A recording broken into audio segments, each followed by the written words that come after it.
Listen up, everybody. I've only got one question for all of you. What do you think of CSI? Pretty good show. I like CSI. I enjoy watching that one. I do. I enjoy CSI. Miami.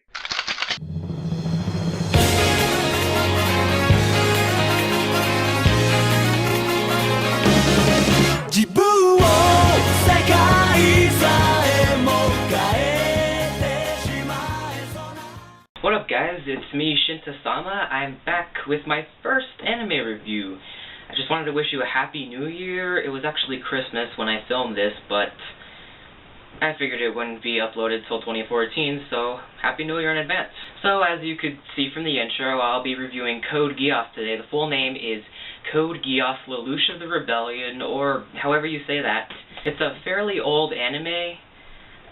So you might be wondering why I'm filming this, but it was pretty popular, it still is, and so I thought it would be a good beginning review for me to do, because I liked it personally too. Okay, so enough chit chat. Without further ado, let's just get into our anime review, and we'll start with the story.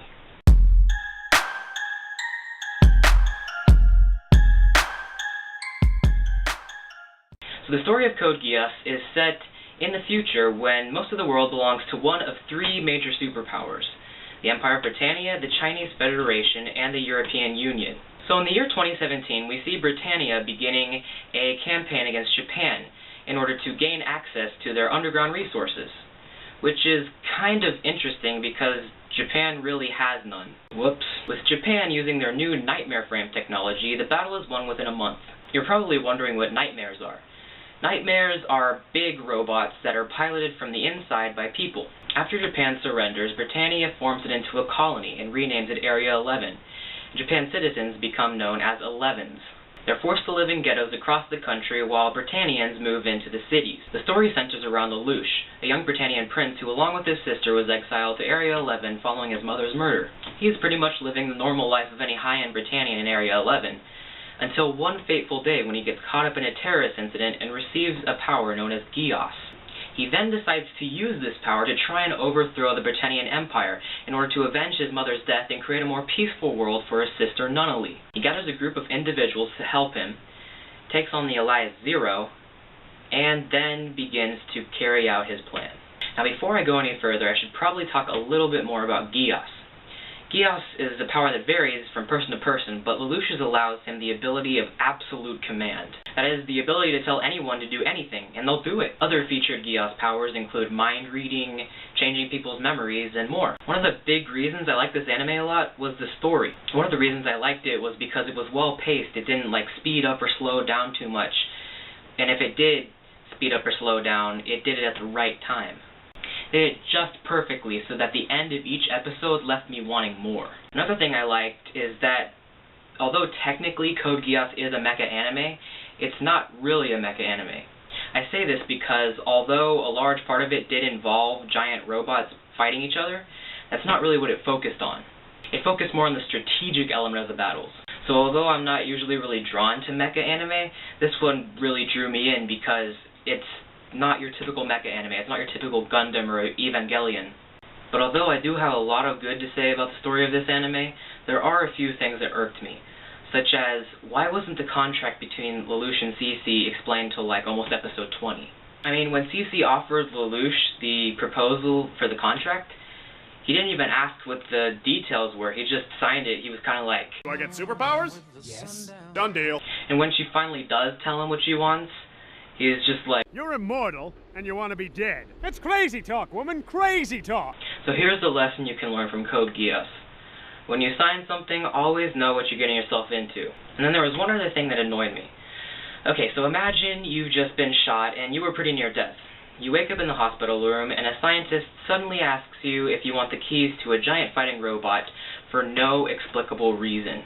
Would you like a giant fighting robot for no explicable reason? This robot also happens to be the newest, most cutting-edge robot that Britannia has produced. And what's even weirder is, you go right along with it. Yes. That's exactly what happened to Susaku and Code Geass. It just didn't make sense, didn't click in my head. But although I do have a few complaints about the story of Code Geass, it's not gonna bump down the rating much at all.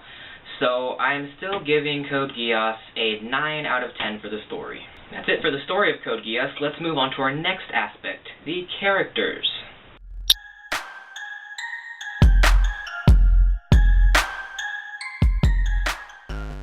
Before I get into what I thought about the characters, I'm going to give you a brief summary of the most important characters in Code Geass.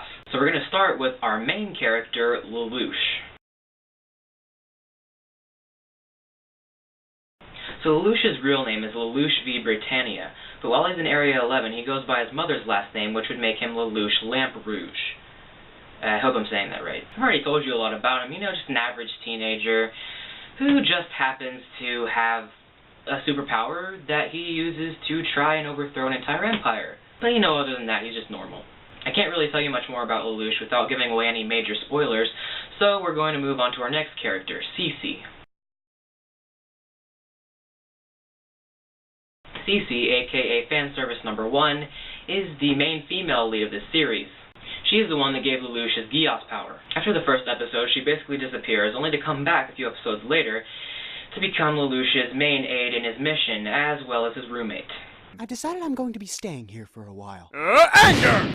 She's a girl who's shrouded in mystery, and her past is never really explained until Season 2, and even then I didn't get it, but that's for another review. Next, we have Suzaku. Kurorugi Suzaku is the son of the former Japanese Prime Minister and childhood friend of Lelouch. After Japan's defeat by Britannia, the two were separated, only to meet up again in Episode 1 and begin an interesting relationship.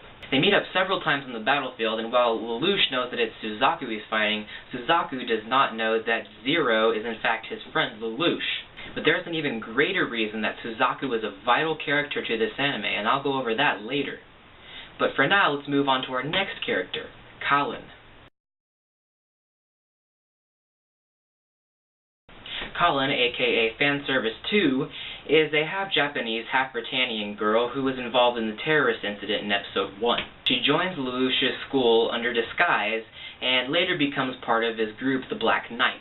I'm trying really hard not to give away any major spoilers, so I'm just going to move on to our next character, Nunnally. Nunnally is Lelouch's younger sister who was exiled along with him to Area 11 following their mother's death.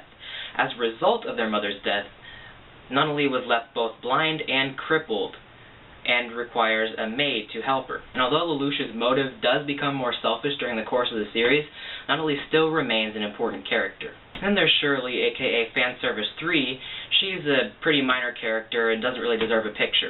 She starts off as basically a fangirl that obsesses over Lelouch, but later she does become a bit more important. Alright, now let's get into what I thought of the characters. I think if it hadn't been for the character aspect, I honestly wouldn't have enjoyed Code Geass as much as I do. I just really enjoyed, comparing the different characters in my mind and seeing how they developed. It was just really enjoyable. One of the things I especially liked was, even though Lelouch pretty much developed from an anti-hero to a tyrant who didn't really care about anybody, at the end of each episode I found myself cheering for him. The other big thing I liked was the battle of ideals between Lelouch and Suzaku. They both wanted the same thing, to change Britannia. Lelouch chose the way of violent rebellion, but Suzaku chose a more peaceful approach. What this taught me was that there are numerous ways of doing pretty much everything, even rebellion. Surprisingly enough, I have nothing bad to say about the characters of Code Geass, except that Shirley may have been a little bit annoying, but that doesn't deduct at all from the score. So I'm giving the characters of Code Geass a perfect score, a 10 out of 10. You won't see that often. Alright, so let's move on to our next aspect, which would be the art.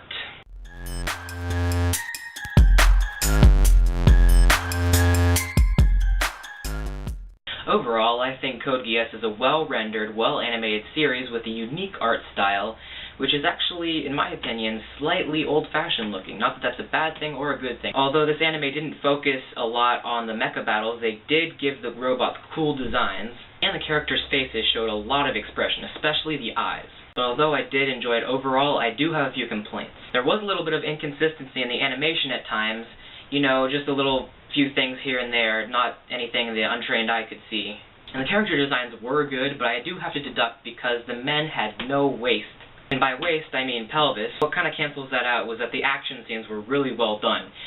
And I know that has nothing to do with the topic I was just discussing. So although I did deduct a few points because of that inconsistency and the men not having pelvises, I'm still giving the art of Code Geass an 8 out of 10. Alright, enough said, voice acting.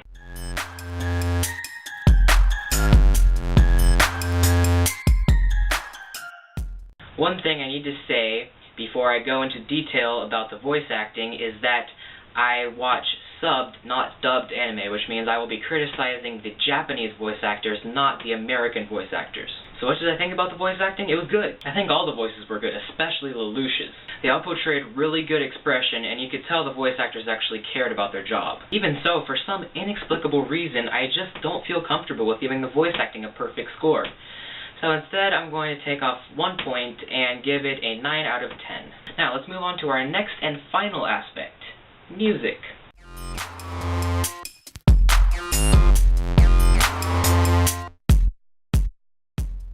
The music will probably be getting the lowest score in this review.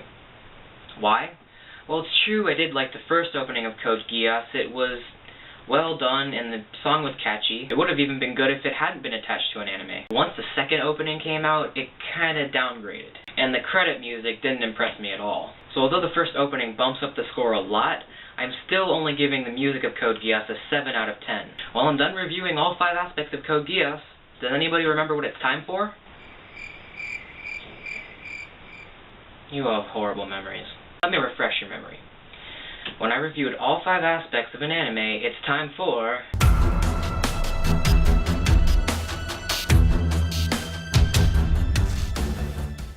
Alright, so I'm back, and I've averaged out all the scores I gave to each of the 5 aspects. As you can recall, I gave the story a 9 out of 10, the characters a 10 out of 10, the art an 8 out of 10, the voice acting a 9 out of 10, and the music a 7 out of 10. Now, when you average all 5 of these numbers out, you get an 8.6 out of 10. That's the final score. In fact, a really good score coming from me. So yeah, that's it for this review. Please subscribe if you haven't already. Like the video. Please comment. Give me some suggestions of animes I should review. If I like your suggestion, I probably will review them. Also, please follow me on Instagram, Google+. My Instagram username is Shintasama, just the same as my YouTube's, just no spaces. My Google+ is the same, exactly the same as my YouTube. So, yeah, that's all for my review of Code Geass. Until next time, see you guys. Subscribe.